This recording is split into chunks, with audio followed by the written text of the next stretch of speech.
Hello, everyone, and welcome once again to Connections for Life. I'm Ted Peet. I'm Chad Cuvo, and I can't see because I'm fogged up. I'm Joe Surratt, and you look like you're doing drywall. And if I was, I couldn't see the drywall.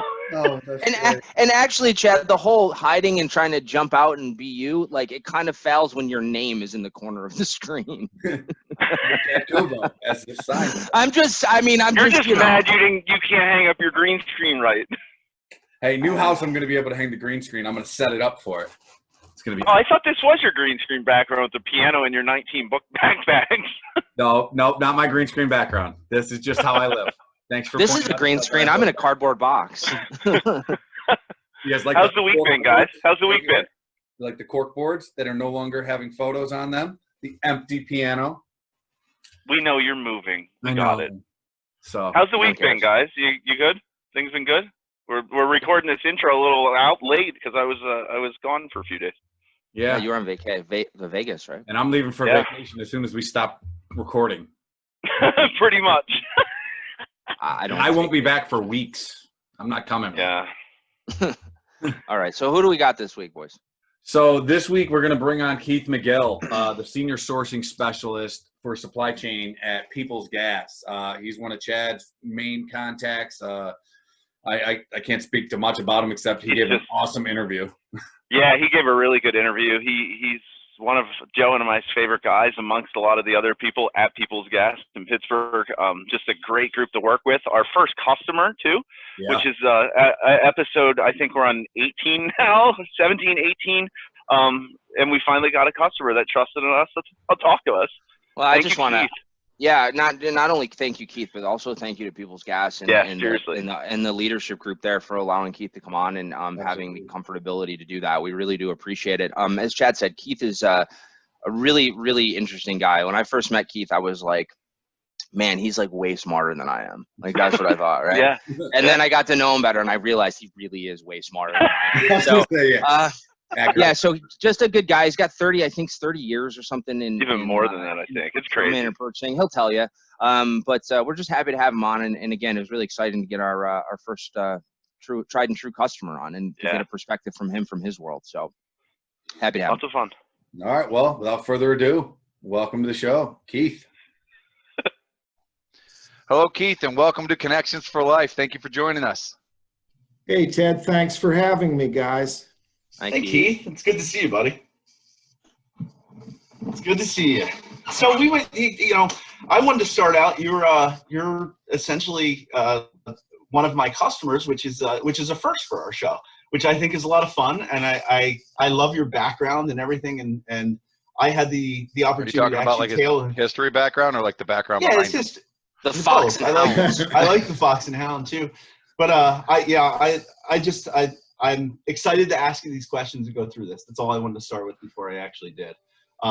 So why don't you tell us a little bit about your career path and how that path led you to People's Gas now? Okay, so I hope we have a long time there, Chad, because I got 40 years in supply. Whoa. So we'll go ahead and start. 40? 40. I thought you were only. I thought you were anywhere only near old 45 enough years to have old. 40 years. There you go. Started when I was 5, right? So believe it or not, I didn't start out growing up wanting to be a supply chain manager. That just kind of happened. Actually, my background, my original education was in art, and I did find out very early that starving artist is a real thing. So whenever I realized that I needed to actually make some money, I started looking for a job as a design draftsman, and I wound up at Electric Utility at Duquesne Light Company here in Pittsburgh. Yep. And so from there, kind of as my career progressed, I got into the area of supply chain. Found out that I really enjoyed that. One thing I learned really very early on in my career is that there's two components of getting things done. One is people, and the other is materials. Sure. So it was really an interesting journey for me, and I decided to go back and get further further education to enhance my career, and went and got a degree in electrical engineering. So kind of have a degree in art and a degree in engineering. So that's not weird at all. Which lobe's going to be firing, right? So totally explains the painting. So yeah. Did you paint that? Yeah, no, I did not. You could have just said yes. We wouldn't have known any better. Yeah, no. Just real quick, I don't mean to jump off topic there, but you said a degree in art. Like what like sculpture? Yeah, I guess. Like what was it? I drew me back to that too. Metalsmithing, guys. I did. Really? Yeah. Yeah. So you're the guys that made those big, awful architecture things in the middle of cities that were rusted out and looked like. No, actually, I did jewelry, so I didn't do those. Oh wow, even better. Yeah, that's awesome. Really? That's really neat. Yeah. I mean, we've known you for how long? I didn't know you like. I didn't know that either. That's crazy. I knew the electrical engineering. You don't part. know things. That's you don't interesting. know, right? Yeah. Yeah. So go back. Sorry. Sometimes we get that good question because that was a great question, Joe. I love it. Just keep going.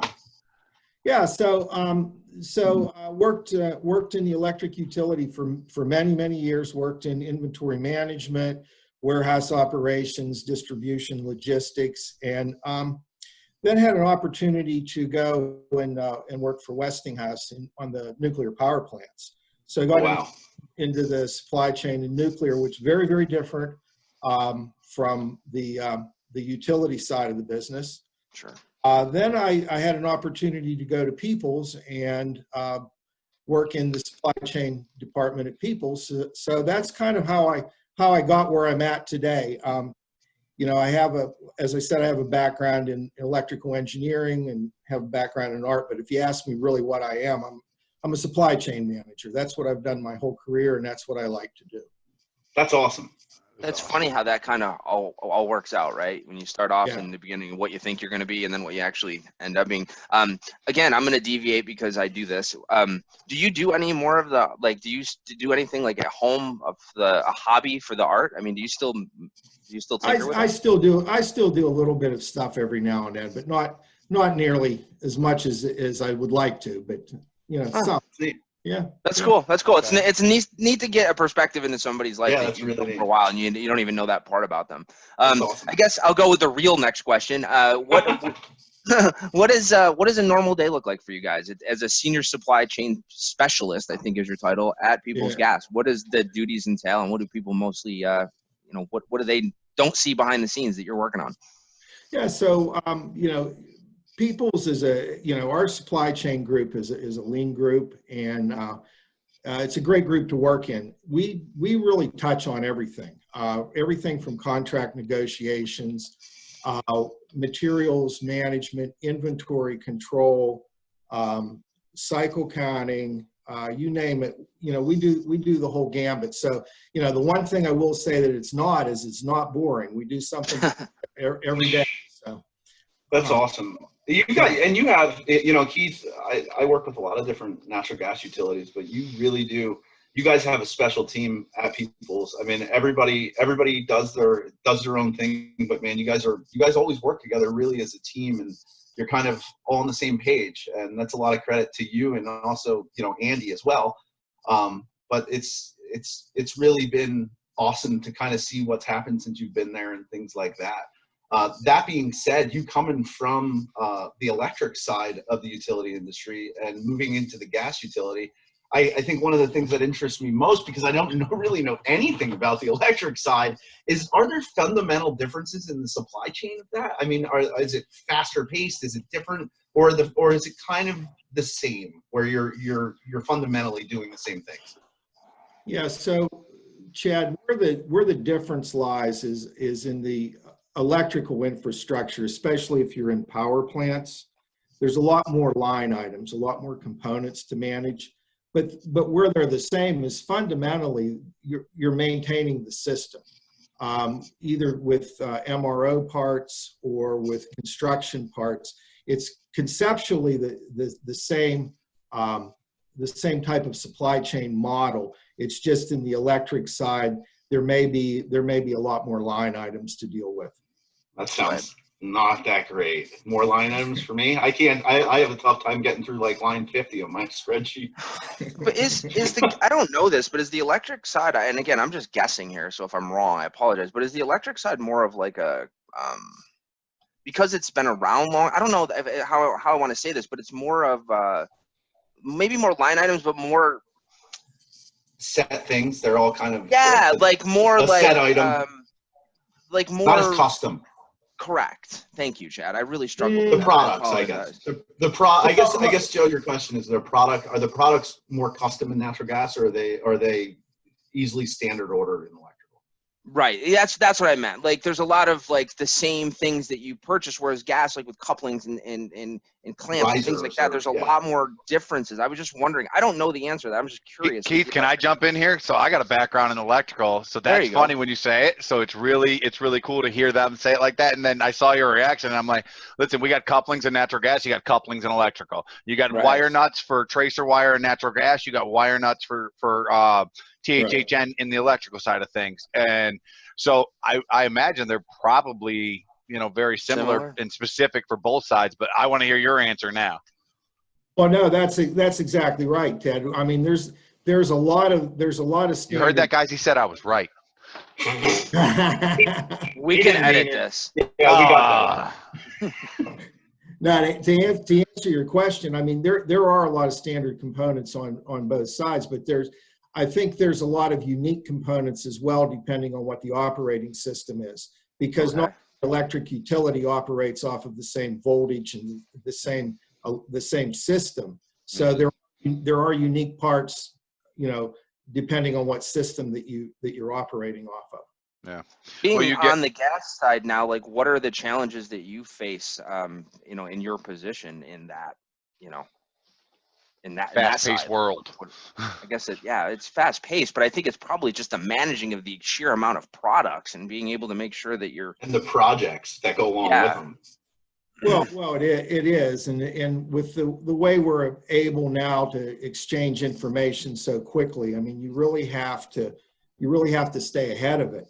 One of the challenges that I see out there is as long as everything's working fine, all of the systems work great, the tools that you're using, the system runs.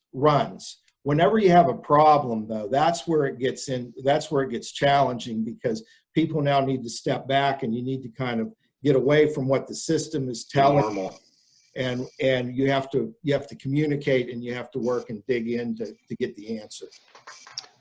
I know what you mean. You have to apply a little common sense.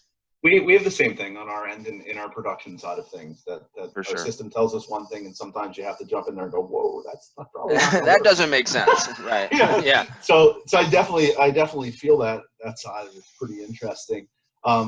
That being said, I know you've been doing this for a long time, and you really like the supply chain. What are probably the three most important things you look for when you're looking for a partner to work with, and why? So I've had the opportunity in supply chain to be both the client and both the supplier.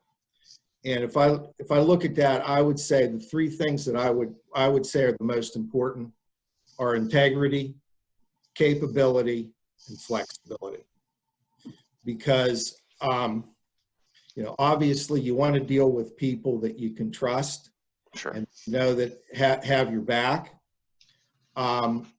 You want to work with people that have the capability of delivering the product that you want when you want it. And you have to have people that are flexible in, what we just talked about, kind of having that common sense approach. I know Ted wrote that down. I saw 100% wrote that down. Yeah, Ted keeps notes of those keyword things when people say it. That was I really like that, Keith. That's a really good way to describe it. And I hope as a vendor of yours, we do those three things for you. I feel like we do most of the time. Sometimes you not so much, but the rest. Thanks. You really struggle with that integrity thing, but the rest of you're good with. Why don't you bring Zoe back on? Yeah, that'd be great. Oh man. Oh, so with that said, I'm going to ask you, reading your bio and that kind of stuff, I know you've had the opportunity to travel to some like really neat places in the world. Which is your favorite and why? So I would probably say that of the places that I traveled and visited was some of our manufacturers in South Korea. Mm-hmm. Oh, cool. Oh, wow. And I would say the reason why is we did do a lot of business with them. So I had an opportunity really to get to know some of those guys and to develop a friendship with them. That's pretty neat. Well, you know, Could we say a connection? A connection. Develop a connection with them? A connection for life, right? There you go. Yeah. Shameless plug. Right. So that's where I would say my favorite. That's awesome. I've never had the opportunity to go over there, but I think someday I would love to. I've from all the people that I know that have been over there, it's been a great experience. So I appreciate that. I'll put that on my bucket list for sure.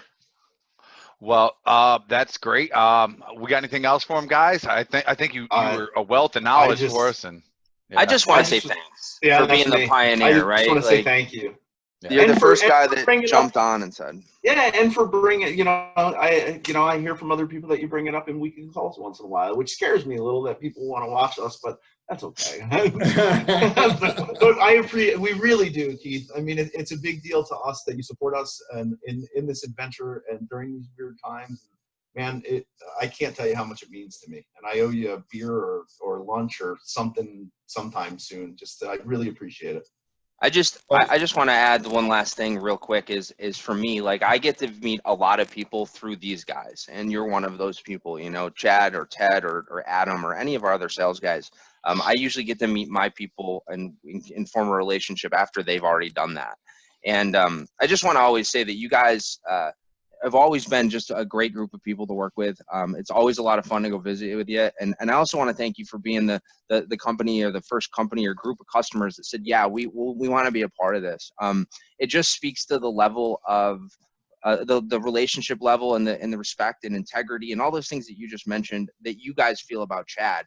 And that's the reason that you're on here. It's not just the show, it's your ability and you guys are friends and we talk about connections, but that's the connection, right? And that's what allows us to do these things. So from the bottom of my heart, I say it all the time. We love you guys to death, and we really do. We appreciate every small little piece of this, and we're very grateful and have a lot of gratitude. So for you, for Chad, we appreciate that relationship, and we appreciate you guys doing this for us. I got teary-eyed, Joe. I was gonna say I'm not following that up. So thank you, Keith. I really appreciate you coming on the show. I'm just saying it's a part of this, and we joke around a lot, but I mean we can't do any of this without you guys, and we're very, very appreciative, and we don't want to ever and grateful. I just don't want that to ever get misguided or not talk about it. So that's it for me.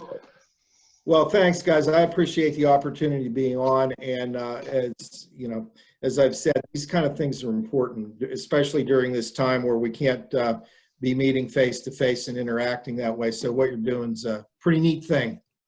Not possible without you guys. Absolutely.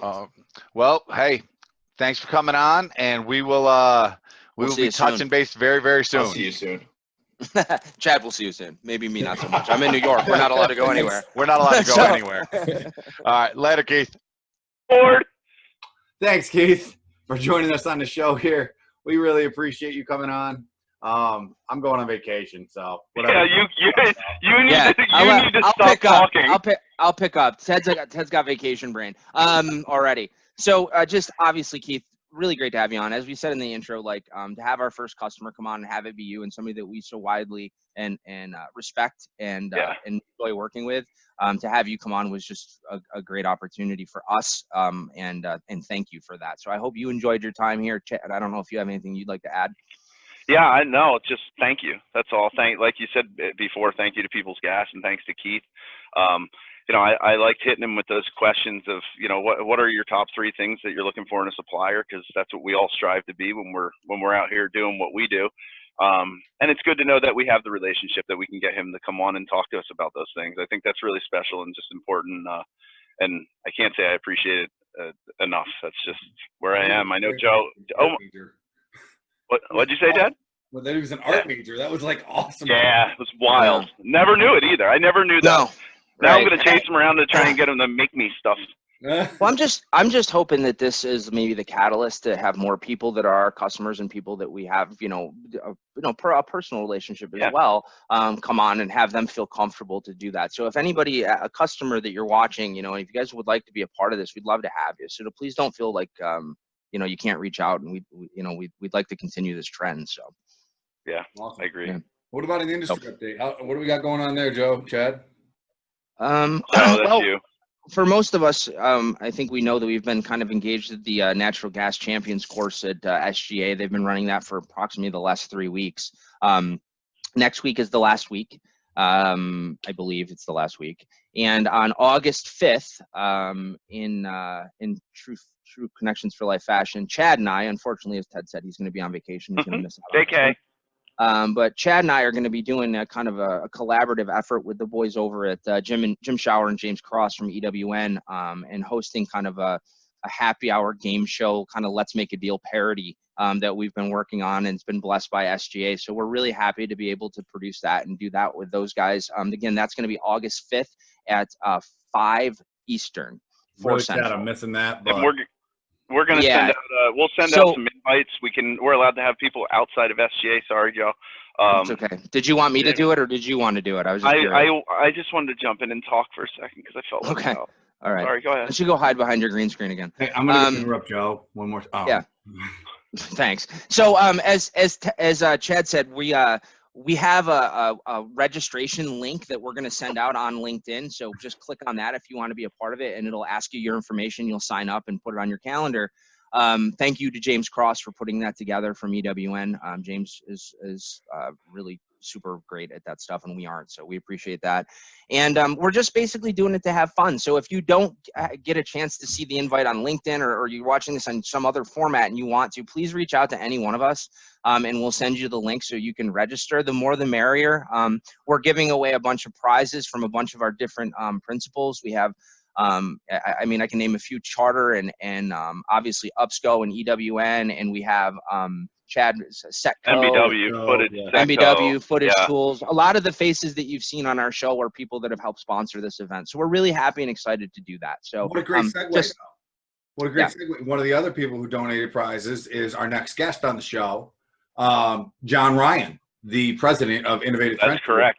Right, and he's our guest next week. Yes. Yeah, he's our guest next week. So we're excited to have John on too. So looking forward to it. Ted, we already recorded that interview. So when you see Ted next week, you're gonna be like, wait a minute. But other than that, that's all we have. I really encourage you guys to participate. We're doing this for this show. We're also going to be doing it for their Spring Gas Conference, which actually runs concurrently after this for another month. So we're going to be doing kind of the same thing. It may not be the same format, but watch out for that, and we'll try to get you guys some more information once we have it. Awesome. All right. Cool. Well, hey. Awesome. Thank you, guys. Enjoy your vacation, buddy. You deserve it. Enjoy vacation. Thanks, guys. Love you guys.